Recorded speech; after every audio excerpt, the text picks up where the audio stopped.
Культурный человек – это человек, ориентированный на высокие нравственные ценности, стремящийся питать душу возвышенным и прекрасным. Что мы и постараемся сделать в ближайшие полчаса. В эфире программа «Культура». С вами Лиза Барахоева. Главные темы выпуска. Экспозиция представляет собой дань уважения и стойкости ингушского народа.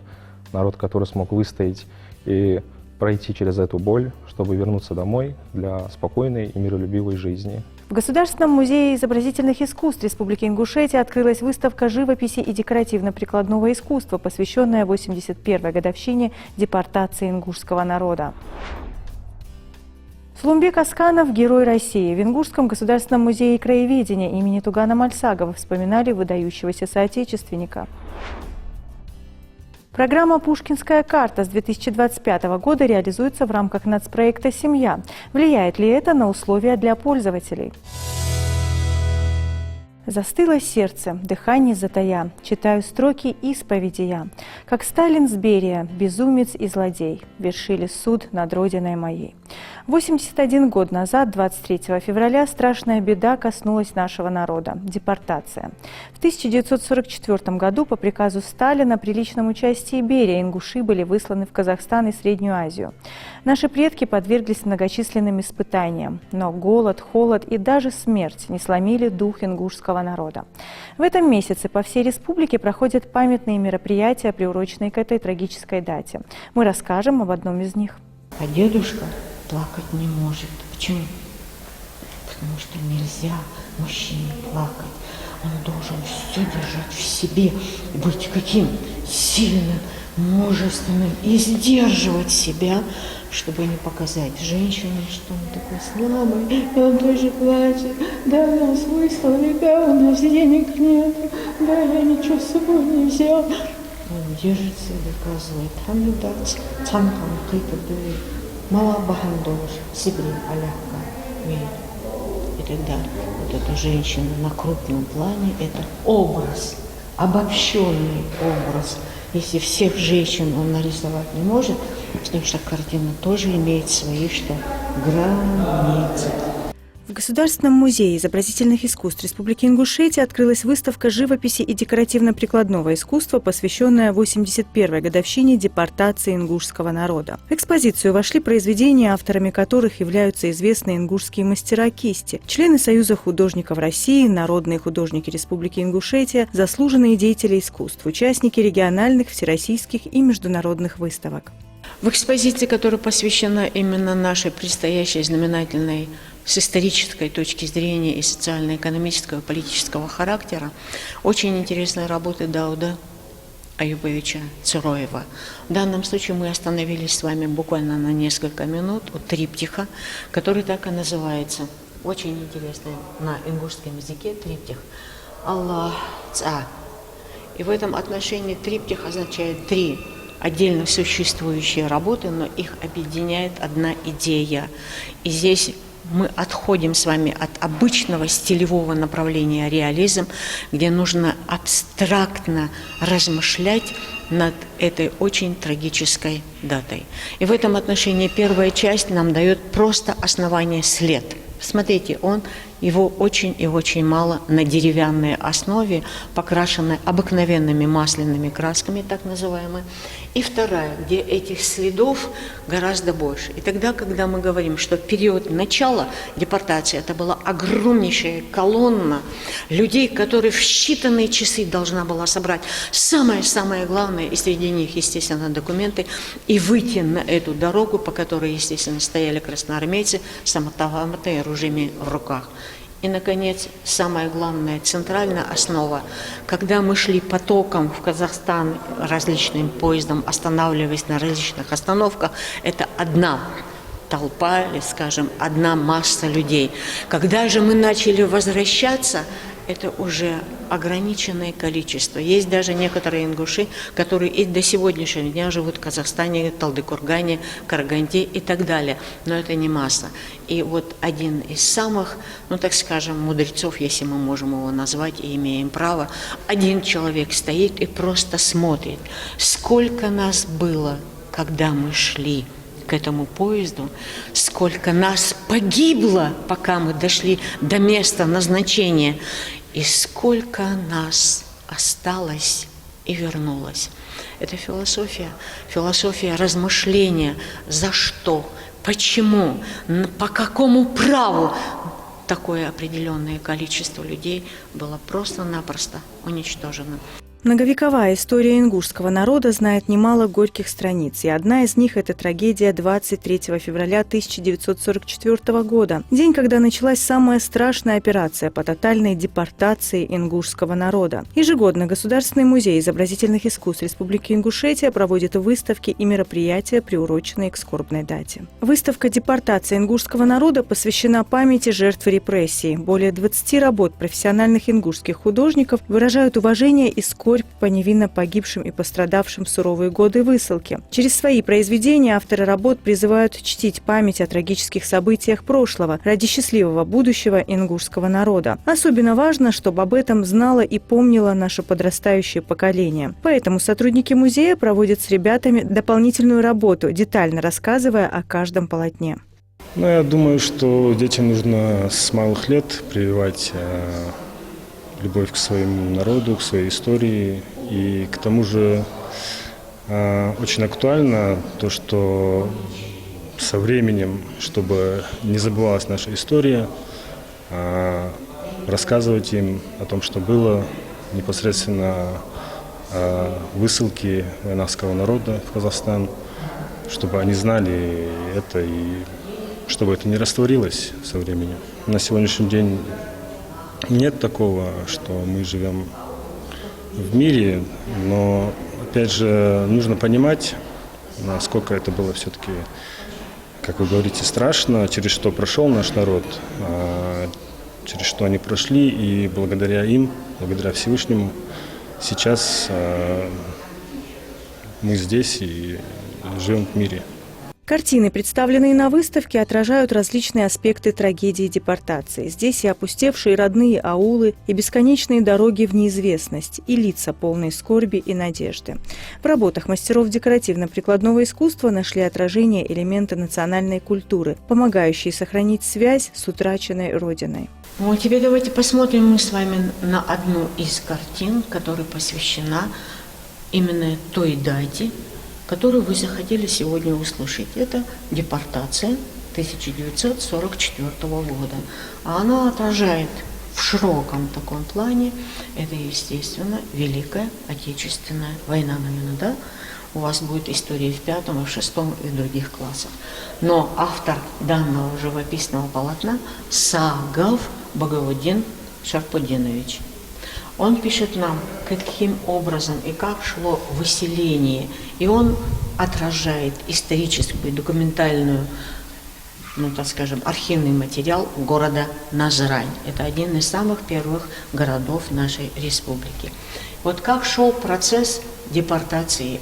Вы видите, умерший человек лежит на снегу. Это снег. И в этом отношении две женщины или некоторые сидят на колене и выражают свою боль, да, свою грусть тем, что человек умер, и они ничего ему сделать не могут, помочь ему. Может быть, он бы и остался живой, если была бы скорая помощь, если можно было бы оказать ему какие-то медицинские услуги. И в этом отношении другая женщина тоже сидит на коленях, и она очень легко одета, если вы обратили внимание, да? Смотрите, что на верхнюю одежду, у нее только один платок, а девушка, чуть-чуть, может быть, старше, как ты, стоит, и слезы просто катятся у нее по щекам.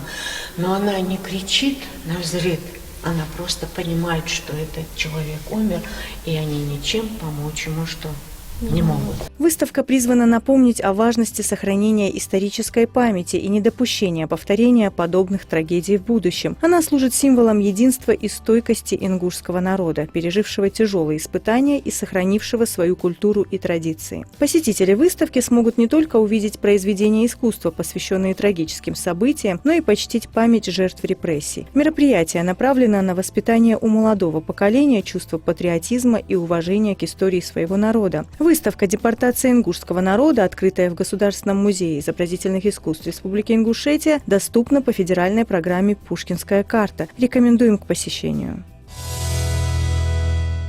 Государственный музей изобразительных искусств Республики Ингушетия ежегодно проводит подобного рода выставки, главной целью которых является сохранить память о героизме наших предков, которые смогли выжить и выстоять. Чтобы узнать о тонкостях подготовки к выставке, мы пригласили к нам в студию научного сотрудника музея Имана Мистоева. Добрый день. Здравствуйте. Мы рады приветствовать вас в нашей студии. Хотелось бы спросить у вас, как вообще происходит подготовка к выставке, по какому критерию вы отбираете экспозиционный материал? Экспозиция представляет собой дань уважения и стойкость ингушского народа, народ, который смог выстоять и пройти через эту боль, чтобы вернуться домой для спокойной и миролюбивой жизни. Уже 81-я годовщина депортации ингушского народа в Казахстан и Среднюю Азию. Яркий деятель искусств Аюп Чуроев подарил одну из своих работ Государственному музею изобразительных искусств под названием «Эрже тязет». События происходят в Горной Ингушетии, ужасающие события, в котором в буквальном смысле были сожжены половина населения Горной Ингушетии, потому что в то время сама равнина Горной Ингушетии была трудна для транспортировки. Таким образом, как бы это ни звучало, избавлялись от населения. Также хотел бы сказать еще об одном мастере декоративно-прикладного искусства, Аздоевой Лиды, которая ее работа под названием «Боль моего народа», в котором говорится, что наши дедушки, бабушки тоже воевали за родину, погибали, а тут получилось так, что в 1944-м их депортировали, и это большой удар по всему ингушскому народу, и это никогда не забудется. Также ежегодно в нашем Государственном музее изобразительных искусств проводится данное мероприятие по депортации ингушей в Казахстан и Среднюю Азию, таким образом, чтобы почтить память погибших и пострадавших. Наша выставка приурочена к депортации ингушей в Среднюю Азию. У нас в Государственном музее изобразительных искусств хранятся около 20 работ профессиональных художников, таких как Аушев, Сагов, Цуроев, Мариев, Полонкоев и Исмурзиев. Каждый художник передает таким образом дань уважения и скорби погибшим и пострадавшим в тот холодный февраль. Мне кажется, практически у каждого ингушского художника, мастера есть работа, которая посвящена депортации. А вот по какому принципу вы отбираете те работы, которые будут представлены на экспозиции? Каждая работа представлена уникально, и каждая работа имеет большой плюс. У нас нет такого, что каждый художник плохо или мало передал вообще свою работу. То есть без внимания вы не оставили? Нет, мы без внимания не оставили никого. Это здорово. Скажите, по вашим наблюдениям, насколько эти произведения находят отклик в сердцах нашей молодежи? Со старшим поколением все ясно, да? Это боль, которую они каждый год вспоминают, каждый год видят, и мы уже привыкли и знаем, да, что с чем связано. А вот как реагирует молодежь? Молодежь приходит, интересуется, задает вопросы. Даже в какой-то сфере даже приятно бывает, когда приходят там младшие классы, средние классы, задают вопросы, это кто, о чем это. И мы только рады рассказать и посвятить, как бы сказать, себя этому обучению подрастающего поколения. То есть интерес есть? Интерес есть, да. Помимо выставки у нас проводятся мастер-классы, что они сами бывают вовлечены уже активно в процесс работы. Да. Да. Та работа, которая остается за кулисами, но она имеет очень большой вес, очень большое значение, на мой взгляд, это то, как правильно расположить экспозиционный материал, как правильно сделать на него акценты. Есть какой-то вот алгоритм, какая-то система? Более масштабные сюжетные работы мы стараемся поставить на центр, а вот другие работы более уже позади. То есть акцент делаете именно на работы, где изображен какой-то сюжет, какое-то событие? Да. Мы стараемся не выделять одну работу художника, потому что каждая работа других художников, они уникальны. То есть мы пытаемся все донести. То есть в любом случае расположение такое, что каждый зритель находит что-то свое, да? Та работа, которая его, как говорится, цепляет. Конечно, да. А какая работа больше всего привлекает внимание наших школьников, студентов? Чаще смотрят картину Багаудина Сагова «Горечь утраты», где изображены мать с дочкой, у дочки в руках белый платок, обозначающий, символизирующий надежду на будущее, надежду на перемирие, вокруг руины. Тем более наши экскурсоводы рассказывают лекции на эти темы картины, потому что она имеет реально смысл. Мы объясняем детям, что белый платок — это символ перемирия, даже когда в истории нашей древности девушка бросала платок, и все же расходились миром. И вот таким образом мы пытаемся передать детям, что несмотря на утрату и горечь, и гибель, это тот холодный февраль, что наш народ не был сломлен и сумел выстоять. Но каждая картина — это действительно отдельная история, переживания, эмоции автора. И, как признаются сами художники, тема депортации им дается очень тяжело. Многие говорят о том, что создание некоторых полотен уходит даже несколько месяцев, поскольку они вот берутся за эту работу, потом им становится эмоционально, морально тяжело, они ее оставляют и через какое-то время возвращаются вновь. Вот какие полотна, на ваш взгляд, отражают ту глубину? Да, конечно, это не просто искусство, это еще и боль, которую они переносят на картину. Вот картина «Переселенцы», в котором в центре находится большая группа людей, транспорты и сотрудники НКВД, в котором собирает народ чтобы загрузить их в машины и отвезти. Это все происходит, на мой взгляд, это вот происходит возле ЖД вокзала, потому что тогда же были такие скромные ЖД вокзалы.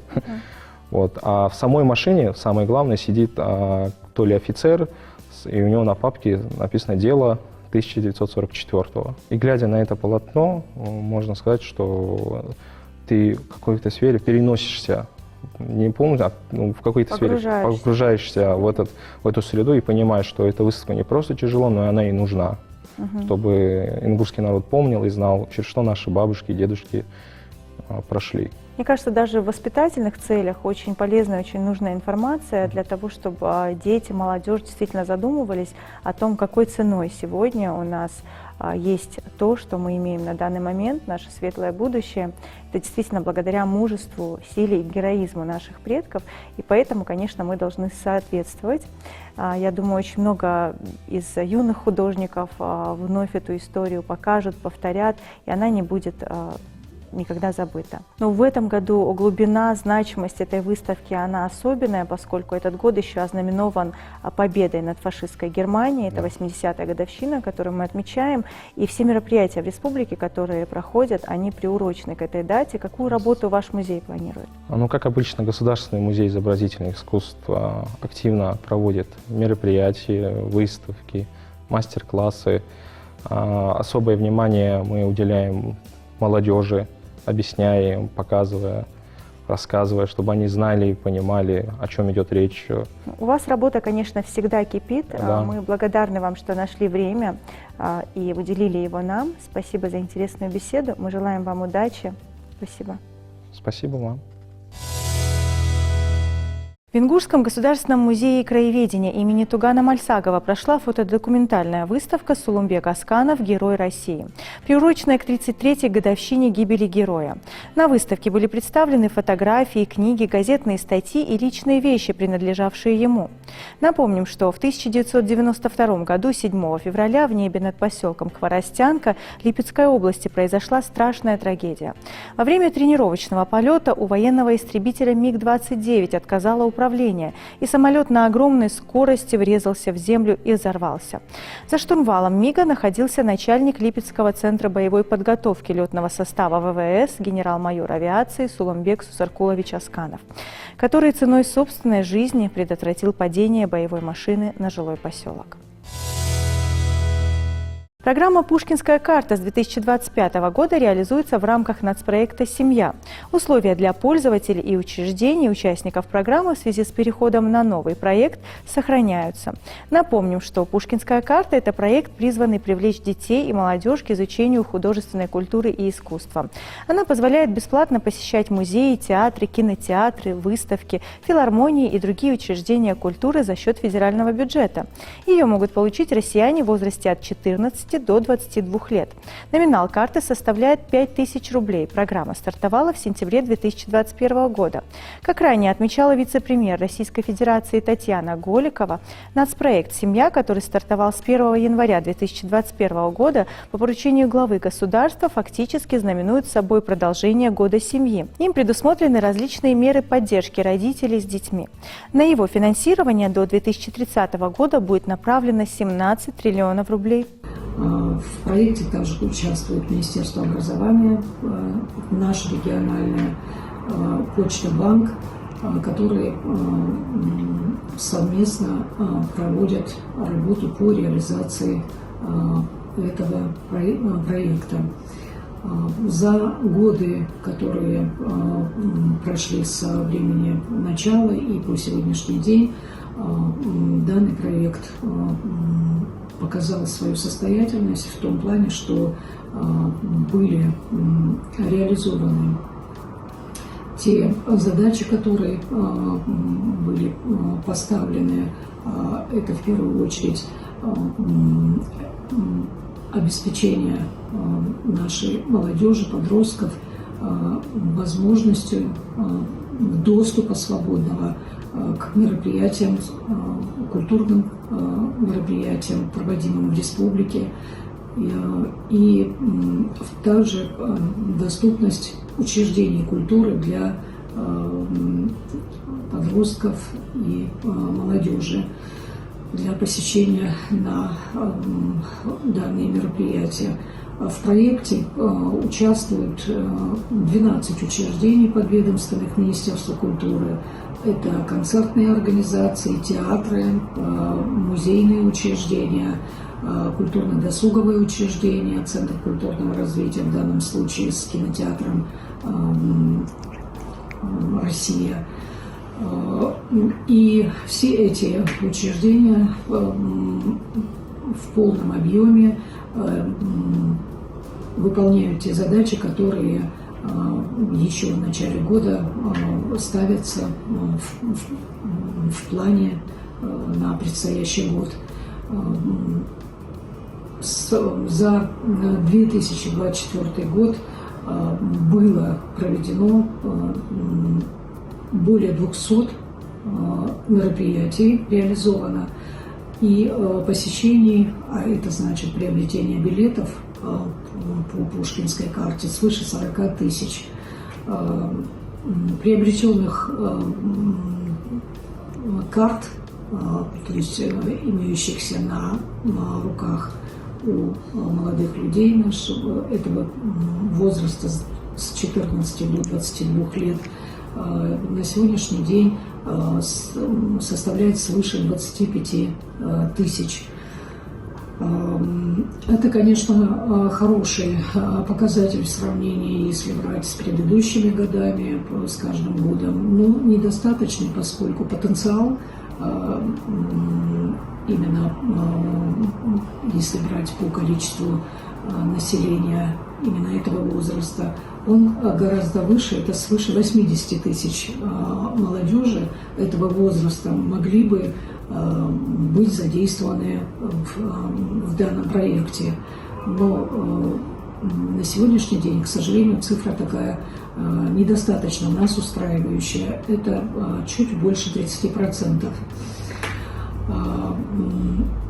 Кроме того, хотелось бы отметить, что для активизации работы по привлечению молодежи для посещения данных мероприятий, проводимых Министерством культуры и силами Министерства культуры совместно с Министерством образования проводится определенная работа. На этом у меня все. Надеемся, что вы провели это время с интересом и пользой. До новых встреч на телеканале МАГАЗ.